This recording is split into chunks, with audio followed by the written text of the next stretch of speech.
ముందుగా ఒక బౌల్లో 2 కప్పుల మైదా పిండి వేసుకోవాలి. అలాగే కొంచెం పసుపు, 1 స్పూన్ ఆఫ్ సాల్ట్, 2 స్పూన్ల చక్కెర, అలాగే కొంచెం నెయ్యి వేసి ముందుగా ఆ పిండినంతా బాగా కలిసేలాగా కలుపుకోవాలి. తర్వాత 1 గ్లాస్ ఆఫ్ వాటర్ తీసుకొని కొంచెం కొంచెం వాటర్ పోస్తూ పిండినంతా కూడా ముద్దలా కలుపుకోవాలి. తర్వాత కొంచెం నెయ్యి వేసుకొని ఆ పిండిని ఒక 2 గంటల వరకు నానపెట్టుకోవాలి.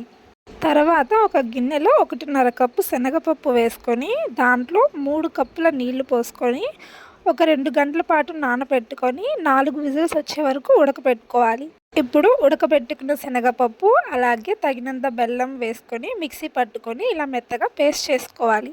తర్వాత బాండీలో కొంచెం నెయ్యి వేసుకొని ఇప్పుడు మిక్సీ పట్టిన ఆ శనగపప్పు బెల్లం పేస్ట్ని బాండీలో వేసుకొని కొంచెం సేపు మగ్గనివ్వాలి. కాసేపు పిండిని కలుపుకోవాలి. ఇప్పుడు ఒక బౌల్లో కొంచెం ఆయిల్ తీసుకొని ఇక్కడ చూపిస్తున్న విధంగా మిక్సీ పట్టిన శనగపిండిని ముద్దల్లా చుట్టుకొని దాన్ని మైదా పిండి మధ్యలో పెట్టుకొని ఇలాగ స్ప్రెడ్ చేసుకోవాలి.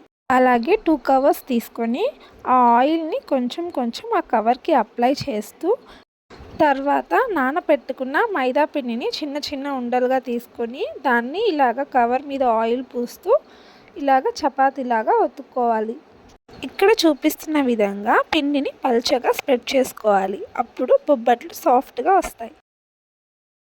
తర్వాత ప్యాన్ పెట్టుకొని కొంచెం కొంచెం నెయ్యి వేస్తూ బొబ్బట్లని 2 వైపులా కాల్చుకోవాలి.